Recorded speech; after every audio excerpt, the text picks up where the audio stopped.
चंदनपुर एक छोटा सा गांव है जिसकी हर तरफ हरियाली फैली हुई है। यहाँ के सरसों के खेतों की खुशबू, आम के पेड़ों की ठंडी छांव और दूर पहाड़ियों से आती ठंडी हवाएं इस गांव को एक स्वर्ग सा दृश्य देती हैं।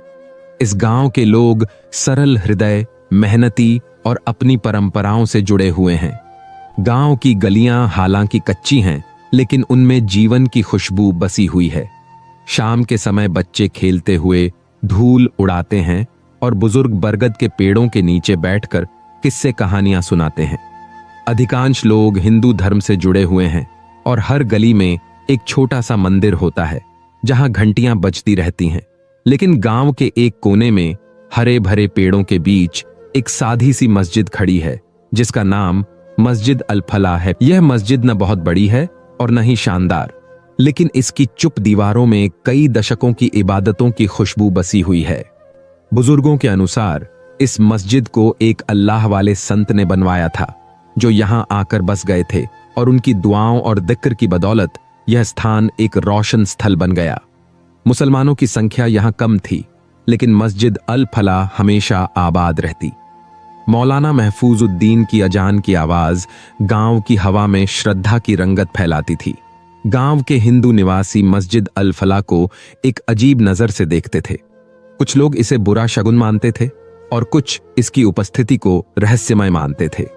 उनके बीच यह बात अक्सर सुनाई देती थी कि जब भी कोई आपदा आती है, मस्जिद के पास कुछ न कुछ होता है। लेकिन सच यह था कि इस मस्जिद के पास रहने वाले हमेशा अल्लाह की रहमतों में घिरे रहते थे। एक और अजीब बात जो मस्जिद अल फलाह को विशिष्ट बनाती थी वह थी बाजों का आना। रोजाना सुबह सूरज उगने से पहले दर्जनों जावी बाज पहाड़ियों से उड़ते हुए मस्जिद की छत पर आकर बैठते थे, कभी गुंबद पर, कभी मीनार पर और कभी दीवारों पर। इन बाजों का आना इतना सामान्य हो चुका था कि मस्जिद के नमाजी उन्हें सलाम किए बिना नहीं निकलते थे।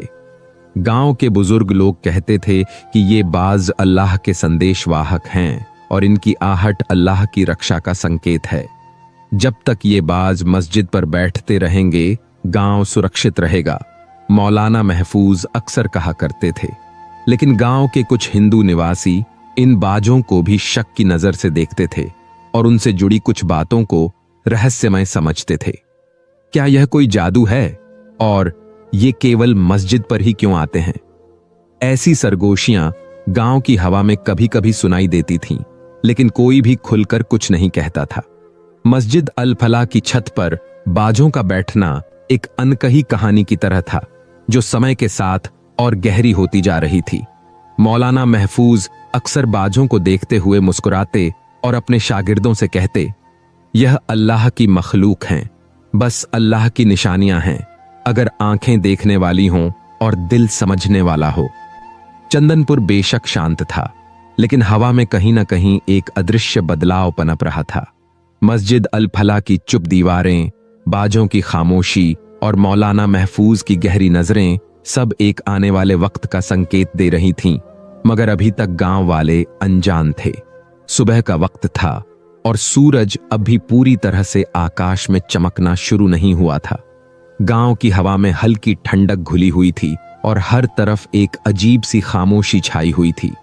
इसी खामोशी को चीरते हुए मस्जिद अल फलाह के मीनार से अजान की मंद आवाज गूंजी, जो हवा में फैलकर पूरे चंदनपुर को जगा रही थी। कुछ ही पलों में हसन, जो एक युवा मुसलमान था, अपने बिस्तर से उठ खड़ा हुआ। हसन मस्जिद के पास ही अपने छोटे से कच्चे घर में रहता था और रोज की तरह आज भी फजर की नमाज के बाद मस्जिद के आंगन में बैठकर बाजों का दृश्य देखने के लिए इंतजार कर रहा था। बचपन से ही हसन इन बाजों की आने की गवाही देता आ रहा था। हर सुबह वह बाजों को मस्जिद की छत पर बैठते देखता था और उनकी मौजूदगी उसे हमेशा मोहित कर देती थी। लेकिन आज की सुबह कुछ अलग थी। हसन ने जब आकाश की ओर देखा तो उसका दिल एक पल के लिए कांप गया। बाज सामान्य रूप से शांतिपूर्वक उड़ नहीं रहे थे, उनमें एक अजीब सी बेचैनी थी।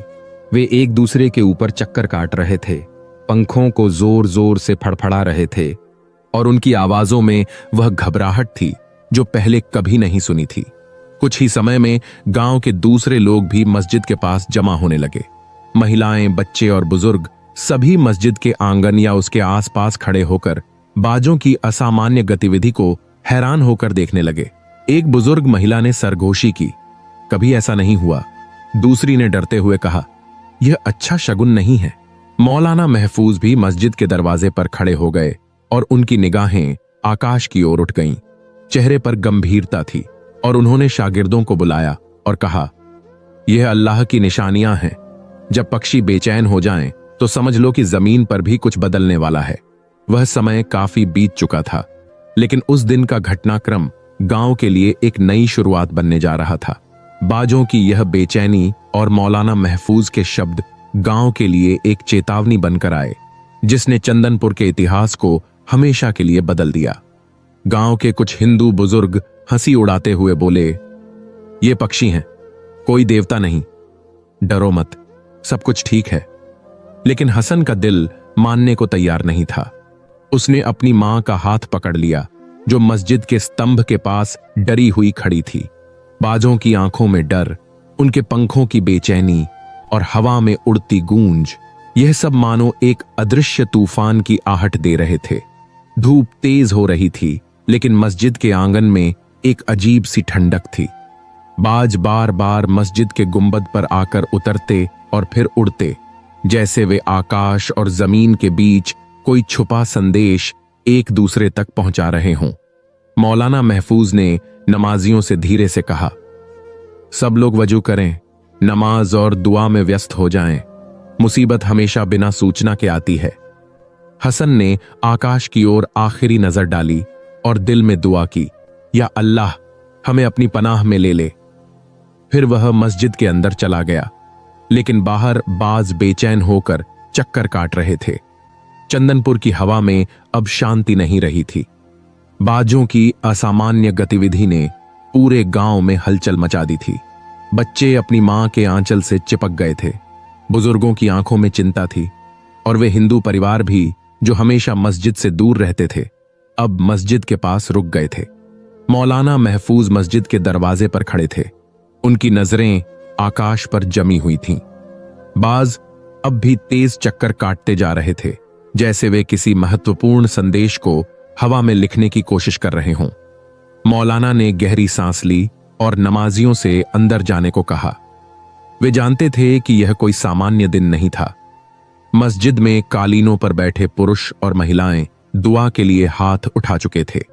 कुरान की तिलावत शुरू हो गई थी और हर दिल में अचानक से डर और उम्मीद की भावना पैदा हो रही थी। गांव वाले जो अब तक मस्जिद से नफरत करते थे, अपने घरों के दरवाजों पर खड़े होकर दूर से यह दृश्य देख रहे थे। कुछ ने माथे पर बल डाले, कुछ ने होंठ भींच लिए, लेकिन अधिकतर के दिलों में अड़ियलपन और घमंड की दीवार खड़ी थी। पंडित हरिशंकर, जो गांव के हिंदुओं के आध्यात्मिक नेता थे, मजाकिया अंदाज में बोले, यह सब ड्रामा है, पक्षी आते हैं जाते हैं, कभी कभी यह स्वाभाविक रूप से हो जाता है। तुम लोग छोटे मोटे घटनाओं को बिना वजह डरावना बना देते हो। उनके साथ कई और हिंदू बुजुर्ग भी हां में हां मिलाने लगे। कुछ नहीं होगा, यह बस बादलों की हलचल है, ऐसा पहले भी हो चुका है। मौलाना महफूज ने उनकी बातों को चुपचाप सुना और फिर धीरे से कहा, हम डर नहीं रहे, न ही कोई कहानी सुना रहे हैं। अल्लाह की निशानियों को समझने के लिए दिल की आंखें खुली होनी चाहिए। अगर जमीन पर मासूम पक्षी भी बेचैन हो जाएं, तो यह एक संकेत होता है कि इंसानों को अपने कर्मों पर विचार करना चाहिए। लेकिन पंडित हरिशंकर हंसी में बोले, अगर कुछ होगा तो हम अपने देवताओं से मदद मांगेंगे, हमें तुम्हारी दुआओं की जरूरत नहीं। यह सुनकर कुछ मुस्लिम युवाओं के चेहरों पर गुस्सा आया, लेकिन मौलाना महफूज ने सभी को धैर्य रखने की सलाह दी।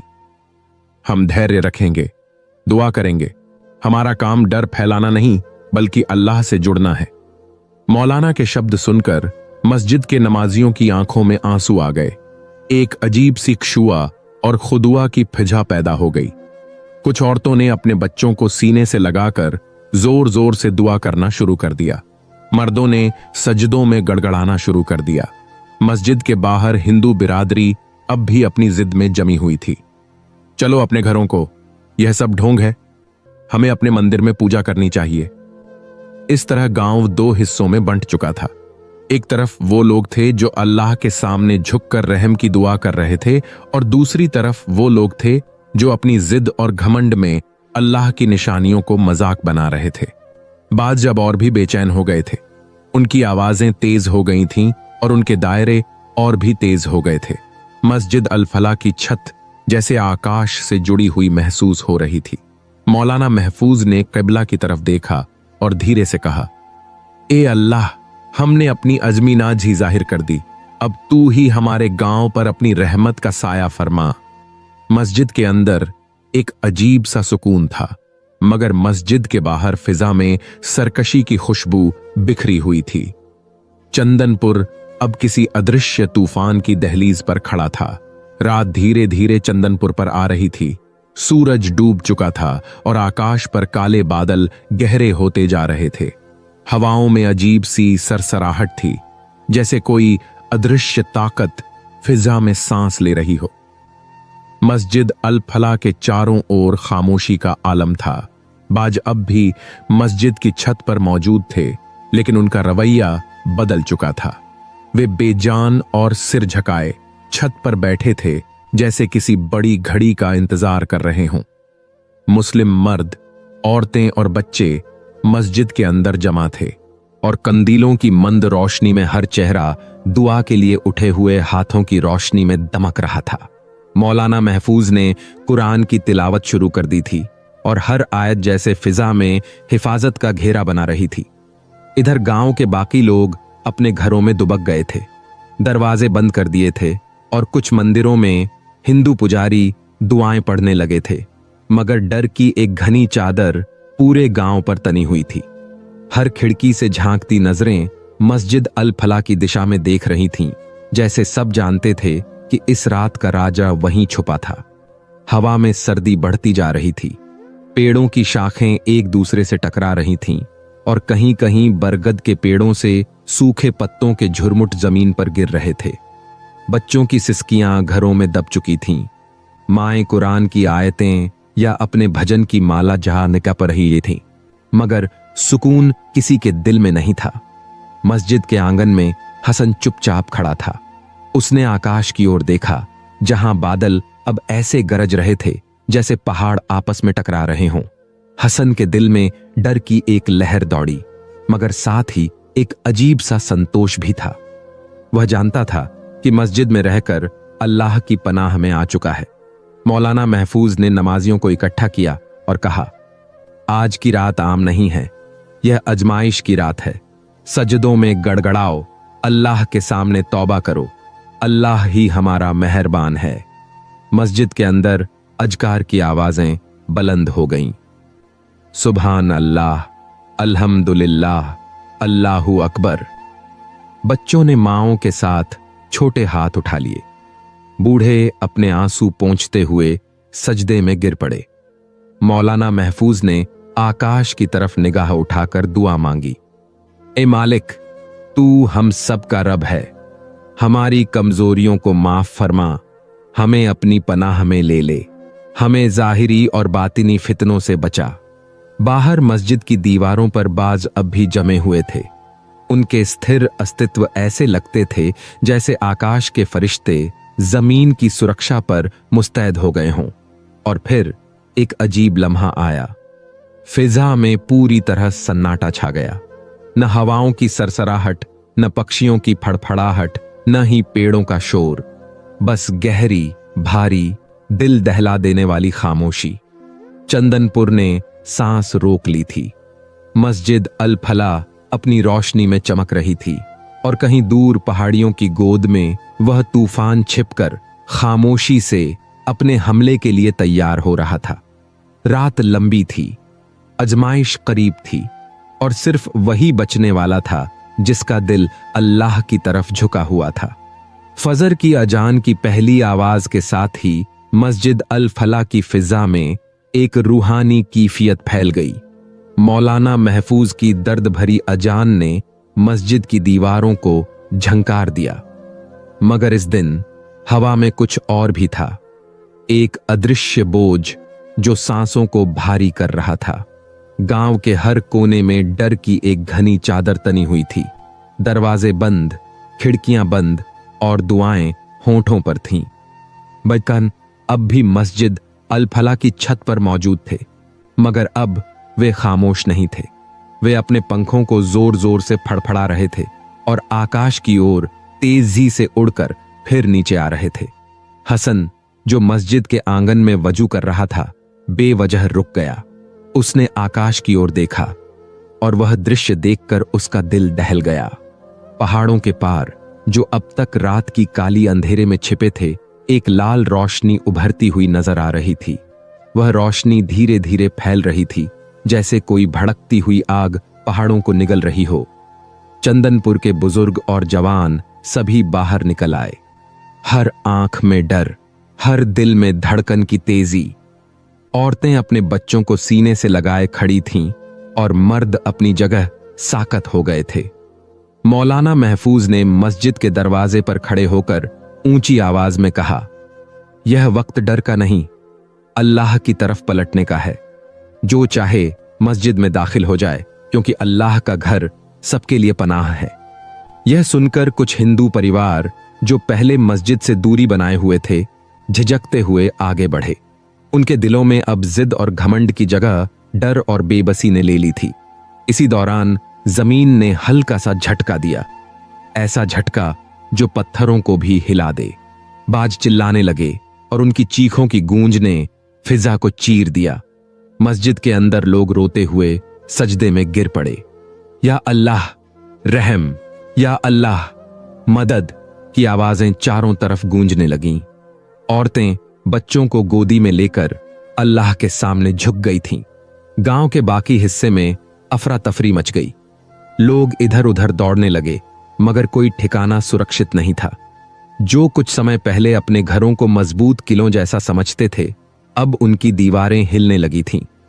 हसन ने मौलाना महफूज की ओर देखा। उनके चेहरे पर कोई डर नहीं था, बस एक अजीब सा नूरानी सुकून था। मौलाना ने आकाश की ओर इशारा करके कहा, अल्लाह की मदद करीब है, सब्र करो और दुआ में लगे रहो। इसी दौरान वह लाल रोशनी जो दूर पहाड़ों से उभरी थी, अब चंदनपुर के आकाश तक पहुंच चुकी थी। बादलों का रंग पूरी तरह लालिमा से भर चुका था। हवा तेज हो गई थी और गरजने लगी थी। ऐसा लगता था कि जमीन और आकाश एक दूसरे से टकरा जाएंगे। मस्जिद अल फला के अंदर सजदे गहरे हो गए थे। हर जबान पर एक ही दुआ थी, ए अल्लाह, हमें अपनी पनाह में ले ले, हमारी कमजोरियों को माफ कर दे, हमें हलाकत से बचा ले। और फिर एक अजीब दृश्य देखने को मिला। बाजों ने मस्जिद की छत पर घेरे बनाकर एक विशिष्ट क्रम में उड़ान भरना शुरू कर दिया। उनके पंखों की हलचल जैसे मस्जिद पर एक सुरक्षा घेरे का निर्माण कर रही थी। चंदनपुर ने अपनी आंखों से देखा। मस्जिद अल फला की छत पर रोशनी की एक हल्की सी चादर उतरने लगी थी। वह लम्हा ईमान वालों के लिए सुकून का और इनकार करने वालों के लिए कांपने का था। रात खत्म हो रही थी, सुबह का आगाज हो रहा था, मगर यह कोई आम सुबह नहीं थी। यह वह सुबह थी जो चंदनपुर की तकदीर हमेशा के लिए बदलने वाली थी। सूरज की पहली किरण जमीन तक पहुंचने से पहले ही चंदनपुर पर कयाम का मंजर छा गया था। लाल बादलों ने आकाश को इस तरह ढक लिया था जैसे किसी गौस्से में भरी फौज ने गांव को घेर लिया हो। हवा की रफ्तार अब तेज तूफानी झोंकों में बदल चुकी थी। बरगद के पेड़ जड़ों से हिलने लगे। कच्चे मकानों की छतें चरचरने लगीं। मस्जिद अल फला के अंदर सजदे और भी लंबे हो गए थे। हर जबान पर अल्लाह का नाम था। या अल्लाह रहम फरमा, या अल्लाह मदद फरमा। हर आंख अश्कबार थी, हर दिल लर्जा। बाहर गांव के दूसरे इलाकों में अफरा तफरी मच चुकी थी। कुछ लोग अपने घरों को बचाने के लिए रस्सियों से दरवाजे बांधने लगे। कुछ अपने मवेशियों को खोलकर मैदानों में भगा रहे थे। लेकिन हर तरफ डर की एक गहरी लहर थी। वह हिंदू बिरादरी जो कल तक मस्जिद को तिरस्कार की नजर से देखती थी, आज अपनी जान बचाने के लिए इधर उधर भाग रही थी। घबराहट में कोई अपने बच्चों को संभाल रहा था, कोई बड़ों को सहारा दे रहा था, लेकिन जमीन के हलकों और आकाश की गर्ज से किसी को संभलने का मौका नहीं मिल रहा था। अचानक नदी, जो गांव के किनारे बहती थी, अपना रास्ता तोड़कर दीवारों की तरह पानी लेकर दौड़ने लगी। घरों में पानी भरने लगा, खेत डूबने लगे। कुछ लोग दीवारों पर चढ़ने लगे, कुछ ऊंचे पेड़ों की तरफ दौड़े, लेकिन बचाव की कोई गारंटी नहीं थी। मस्जिद अल फला के मीनार पर बाज बदस्तूर घूम रहे थे, जैसे कुदरत के इस तूफान में मस्जिद की हिफाजत का फर्ज अदा कर रहे हों। उनकी उड़ानों में एक अजीब तरह की व्यवस्था थी, जो फिजा में एक नूरानी घेरा बना रही थी।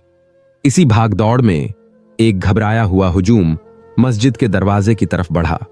मर्द, औरतें, बच्चे सभी चिल्ला रहे थे, दरवाजा खोलो, हमें अंदर पनाह दो। मौलाना महफूज ने दरवाजा खुलवाया। उनकी आवाज में नरमी और वकार था। यह अल्लाह का घर है, यहां हर डरने वाले के लिए पनाह है। मुस्लिम मर्द और महिलाएं ने हिंदू भाइयों का स्वागत किया। किसी ने सवाल नहीं पूछा, किसी ने ताना नहीं मारा। बस अजीजी, मोहब्बत और भाईचारे के जज्बे से सभी को मस्जिद के अंदर ले जाया गया। गांव की गलियों में तूफान का जोर बढ़ता जा रहा था। छतें उड़ रही थीं, पेड़ जड़ों से उखड़ रहे थे, पानी का रेला सड़कों पर बहता जा रहा था। लेकिन मस्जिद अल फला अल्लाह की रहमत से मजबूती से खड़ी थी। उसके दर और दीवारों पर अल्लाह का करम था।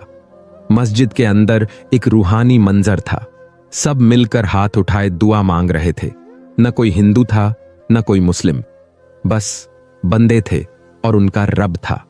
मौलाना महफूज ने आंखें बंद करके कहा, हे अल्लाह, तू हमारा मेहरबान है, तू सबसे बड़ा है, हमें इस अजमाइश से बचा ले, हमें ईमान पर स्थिर रख। मस्जिद के स्तंभों पर बाज फैलाए बैठे थे, जैसे आकाश और जमीन के बीच एक पुल बन चुका हो। बाहर तूफान की शद्दत बढ़ती जा रही थी, लेकिन मस्जिद के अंदर दिलों में एक अज़्म और सुकून पैदा हो रहा था। ऐसा सुकून जो सिर्फ उस वक्त आता है जब इंसान खुद को पूरी तरह से अल्लाह के सुपुर्द कर देता है। तूफान अपने जौबन पर था, लेकिन अल्लाह की रहमत भी अपने जौबन पर थी। चंदनपुर की तकदीर का फैसला होने वाला था, और अब इस फैसले में सिर्फ ईमान की ताकत का दखल था, न कि इंसान की। तूफान अब अपनी पूरी ताकत के साथ चंदनपुर पर टूट पड़ा था। जमीन कांप रही थी, पेड़ उखड़ रहे थे, पानी बाढ़ की शक्ल में गलियों में बह रहा था। आकाश बिजली से चमक रहा था और हवाएं दहाड़ रही थीं, जैसे फितरत खुद गुस्से में आ चुकी हो। घरों की कच्ची दीवारें गिरने लगीं, छतें उड़ने लगीं और मंदिरों की घंटियां तेज हवाओं में खौफनाक आवाजों में बजने लगीं। अब वे सब जो कल तक मस्जिद से दूर भागते थे, डर के मारे भागकर उसी दिशा में दौड़े जा रहे थे जिस दिशा में कभी घमंड से मुंह मोड़ लिया था, मस्जिद अल फला की तरफ। मर्द, औरतें, बूढ़े और बच्चे सभी पानी में घुटनों तक डूबते हुए कांपते हाथों से एक दूसरे को सहारा देते एक ही मंजिल की तरफ बढ़ रहे थे। बच्चों के रोने की आवाजें, औरतों की दुआएं, मर्दों के सहमे हुए चेहरे, सब कुछ इस कदर दर्दनाक मंजर पेश कर रहा था कि आकाश भी रो रहा था। हसन मस्जिद के दरवाजे पर खड़ा सब कुछ देख रहा था। उसकी आंखों में आंसू थे, लेकिन साथ ही एक अज़्म भी था। मौलाना महफूज ने जब हुजूम को आते देखा तो दरवाजे पूरी तरह खोलवा दिए और ऊंची आवाज में कहा, आ जाओ, अल्लाह का घर सबके लिए है, जो भी पनाह चाहता है यहां आ जाए। किसी ने किसी का मजहब नहीं पूछा, किसी ने किसी को ताना नहीं मारा। यह वक्त नफरत का नहीं, इंसानियत का था। और चंदनपुर की मस्जिद, जो कल तक अकेली थी, आज सबकी उम्मीद का आखिरी चिराग बन चुकी थी। मस्जिद के आंगन में पानी भरने लगा था, मगर लोगों ने परवाह नहीं की। नमाजी सफ़ों को समेटकर किनारे कर चुके थे, ताकि आने वाले थके हारे मुसाफिरों के लिए जगह बन सके। मुसलमान मर्द और महिलाएं अपने कंबल, चादरें और जो कुछ भी बचा था बांटने लगे। हिंदू बिरादरी के बुजुर्ग, जिनकी पेशानी पर कल तक घमंड की लकीरें थीं, आज सजदे में गिरकर अल्लाह से रहम की फरियाद कर रहे थे। कुछ औरतें, जिन्होंने कभी मस्जिद के दरवाजे के करीब कदम नहीं रखा था, आज बच्चों को सीने से लगाए हाथ उठाए रो रही थीं। मौलाना महफूज ने मस्जिद के अंदर सबको इकट्ठा किया और नरमियत से कहा, यह अल्लाह की रहमत है कि तुमने हक के दरवाजे को पहचान लिया। अब दुआ में लग जाओ, अल्लाह के आगे झुकने में ही नजात है। फिर मौलाना ने दुआ के लिए हाथ उठाए और पूरी मस्जिद में एक साथ सैकड़ों हाथ अल्लाह की बारगाह में ऊंचे हो गए। आंसू बह रहे थे, लबों पर इस्तगफार था और दिलों में डर और उम्मीद की मिली जुली स्थिति। बाहर तूफान अपने उरूज पर था, बिजलियां चमक रही थीं, हवाएं दहाड़ रही थीं, मगर मस्जिद अल फला के अंदर सुकून का समंदर बह रहा था। ऐसा सुकून जो सिर्फ अल्लाह की रहमत पर यकीन रखने वालों को नसीब होता है। बाज बदस्तूर मस्जिद के गुंबद पर उड़ान भर रहे थे। उनकी मौजूदगी गोया आकाश से उतरे किसी हिफाजती लश्कर का मंजर पेश कर रही थी। मस्जिद के इर्द गिर्द चक्कर काटते हुए उनके पंखों की सनसनाहट एक अजीब सी लोरे की तरह लग रही थी। अल्लाह की रहमत की लोरे जो अपने बंदों को तसल्ली दे रही थी कि आजमाइश के बाद आसानी जरूर आएगी। चंदनपुर के हर झरे ने आज हकीकत को पहचान लिया था और हर दिल ने जान लिया था, नजात सिर्फ अल्लाह के घर में है, न कि बंदों के बनाए किलों में। आज चंदनपुर की सारी उम्मीदें एक ही जगह बंधी थीं, मस्जिद अल फला में। मस्जिद अल फला के आंगन में अब सैकड़ों लोग जमा हो चुके थे। कच्चे फर्श पर, भीगी चटाइयों पर, गीली दीवारों के साए में इंसानियत का एक समंदर था जो डर, बेबसी और उम्मीद के बीच डोल रहा था। मस्जिद के दरवाजे चौपट खुले थे। अंदर मुसलमानों के साथ हिंदू भी सिर झुकाए बैठे थे। फर्क मिट चुके थे। अब कोई जात, कोई धर्म, कोई घमंड बाकी नहीं था। बस दिल थे जिन्हें सिर्फ अल्लाह के दर पर अमान की तलब थी। मौलाना महफूज वजू खाना से निकले, जहां उन्होंने ताजा वजू किया था।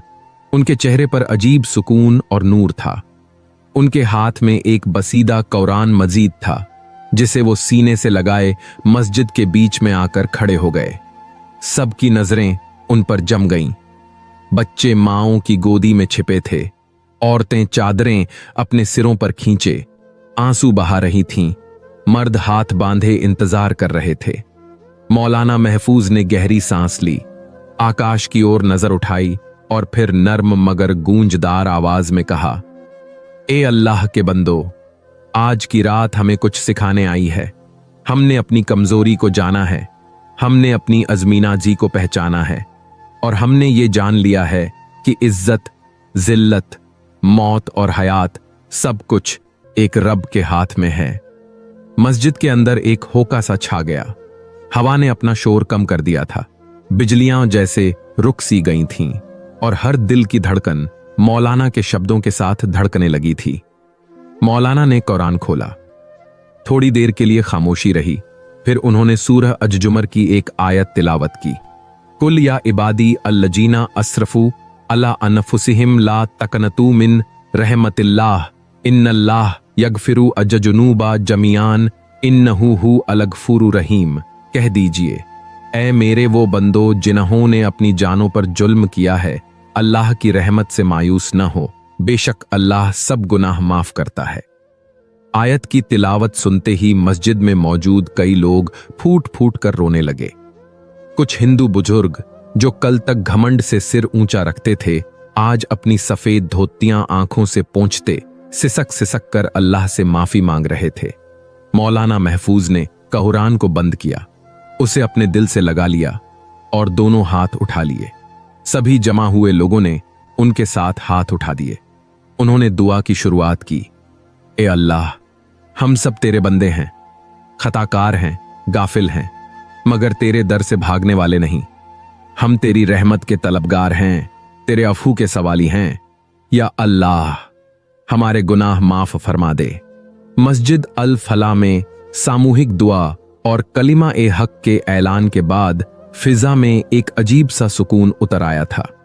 अब भी बाहर तूफान की गर्ज सुनाई दे रही थी, मगर मस्जिद के अंदर एक ऐसी खामोश रोशनी छा चुकी थी जो डर के अंधेरों को चीर रही थी। मौलाना महफूज सजदे से उठे, आंखों से आंसू साफ किए और आकाश की तरफ देखकर धीरे से बोले, ए अल्लाह, तेरा वादा सच्चा है। हमने तेरी तरफ पलटने का ऐलान किया है। अब तू हमें अपनी रहमत की छांव में ले ले। नमाजियों ने भी धीरे धीरे सिर उठाए। औरतों ने अपने बच्चों को थपक कर सुला दिया। बुजुर्गों ने थके हुए हाथों से एक दूसरे को तसल्ली दी। चेहरे सूजे हुए थे, आंखें नम थीं, मगर दिलों में एक नई रोशनी जाग उठी थी, यकीन की रोशनी।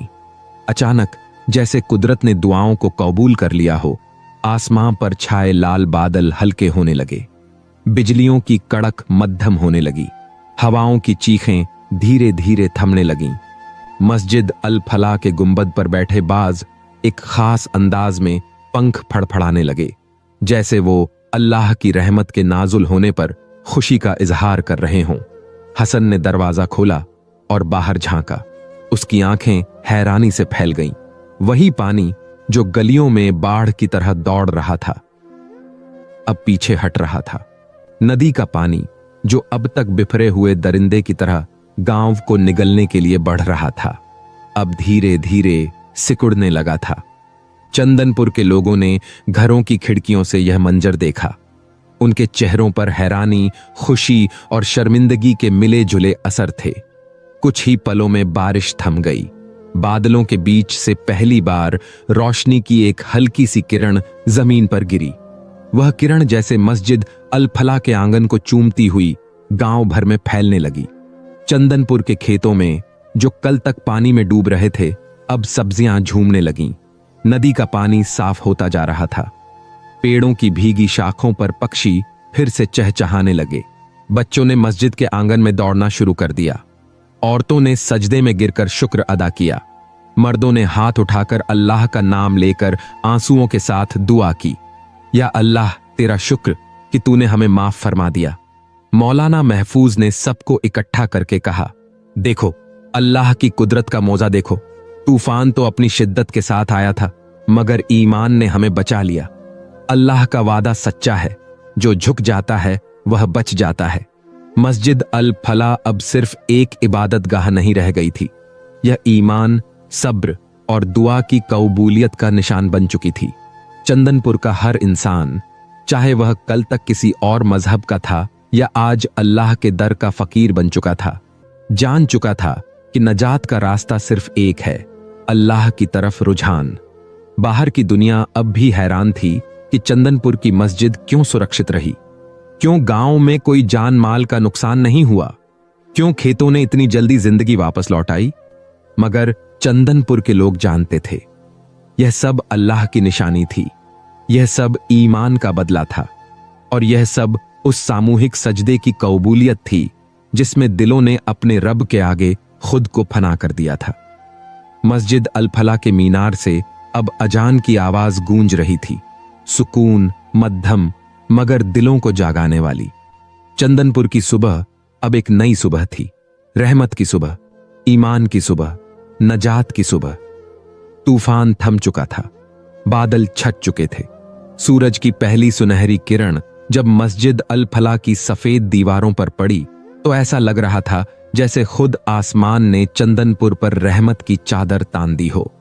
मस्जिद के आंगन में अब खामोशी थी, मगर वह खामोशी जो किसी बड़ी तब्दीली के बाद आती है। हवा में अल्लाह का जिक्र गूंज रहा था, चेहरे पर मुस्कानें थीं, मगर आंखों में अभी तक पिछले रात की लरज़ां यादें तैर रही थीं। इसी पल पंडित हरिशंकर, जो कल तक अपनी गर्दन घमंड से ऊंची रखते थे, मस्जिद के आंगन में दाखिल हुए। उनके पीछे गांव के सैकड़ों हिंदू मर्द, औरतें और बच्चे थे। सबके चेहरे अजीजी से झुके हुए, सबकी आंखों में एक नया सवाल, एक नई उम्मीद। मौलाना महफूज ने उन्हें देखा और बिना कोई सवाल किए आगे बढ़कर उनका स्वागत किया। पंडित हरिशंकर ने लरजती हुई आवाज में कहा, हमने देख लिया है कि सच्चाई कहां है। हमने जान लिया है कि जिस दरवाजे को हमने तुच्छ समझा था वही हमारी नजात का दरवाजा है। हमने अल्लाह की ताकत और उसके करम को अपनी आंखों से देखा है। हम सब इस्लाम को स्वीकार करना चाहते हैं। मस्जिद में सन्नाटा छा गया। चंद पल सभी साकत रहे, फिर एकदम से खुशी की लहर मस्जिद के स्तंभों से टकराकर हर दिल में उतर गई। औरतें रो पड़ीं, मर्दों ने अल्लाह का शुक्र अदा किया, बच्चे हंसते हुए दौड़ने लगे। मौलाना महफूज ने पंडित हरिशंकर का हाथ थामा और मोहब्बत से कहा, अल्लाह जिसे चाहे हिदायत दे। तुम सबका आना अल्लाह की बड़ी निशानी है। फिर एक ऐतिहासिक मंजर सामने आया। सूरज की रोशनी में नहाया हुआ आंगन, मस्जिद के मीनारों पर मंडलाते बाज और सैकड़ों दिल जो अल्लाह की बारगाह में झुकने को तैयार थे। मौलाना महफूज ने सबको वजू करने की तरजीह दी। फिर मस्जिद के केंद्रीय हाल में सबको इकट्ठा किया गया। मुसलमानों ने हिंदू भाइयों के लिए चादरें बिछाईं, उनके कदमों में मोहब्बत से पानी लाकर रखा। आज कोई छोटा बड़ा नहीं था, आज सब अल्लाह के बंदे थे। फिर मौलाना महफूज ने कलिमा पढ़ाया, अशहद ला इलाहा इल्लल्लाह वशहद मोहम्मदन अब्दुहु व रसूलहु। एक आवाज में पूरी मस्जिद में ये शब्द गूंजे। ऐसा लगा जैसे जमीन भी झूम उठी हो, आसमान भी मुस्कुरा उठा हो। बाजों ने एक जबरदस्त घेरे में उड़ान भरी, जैसे वे भी खुशी का जश्न मना रहे हों। चंदनपुर अब बदल चुका था। वो गांव जो कभी नफरतों और फसाद में बंटा हुआ था, आज ईमान, मोहब्बत और भाईचारे का किला बन चुका था। मस्जिद अल फला अब न सिर्फ मुसलमानों का केंद्र थी, बल्कि इल्म, हमदर्दी और रूहानियत की रोशनी का मीनार बन चुकी थी। वो हिंदू बच्चे जो कल तक मंदिरों में माथा टेकते थे, आज कुरान की तिलावत सीखने लगे। बूढ़े पंडित जो कभी भजन गाते थे, अब नमाज के लिए सफों में खड़े होकर अल्लाह के सामने झुकने लगे। चंदनपुर की गलियों में अब अजान की आवाज बुलंद होती थी और हर दिल से एक ही दुआ निकलती थी, या अल्लाह हमें सीधे रास्ते पर कायम रख, हमें अपनी नूर से हमेशा रोशन फरमा। बच्चों ने मस्जिद के आंगन में खेलते हुए अल्लाहू अकबर के नारे लगाना शुरू कर दिए। माएं कुरान पढ़ने लगीं और बुजुर्ग मस्जिद के आंगन में बैठकर सजदे में अपने रब से अपने गुनाहों की माफी मांगने लगे। चंदनपुर की सुबह अब हमेशा के लिए बदल चुकी थी। तूफान के बाद जो नई जिंदगी मिली थी, वो ईमान, मोहब्बत और अल्लाह की तरफ रुझान की जिंदगी थी। और मस्जिद अल फला अब हमेशा के लिए अल्लाह की निशानी बन चुकी थी।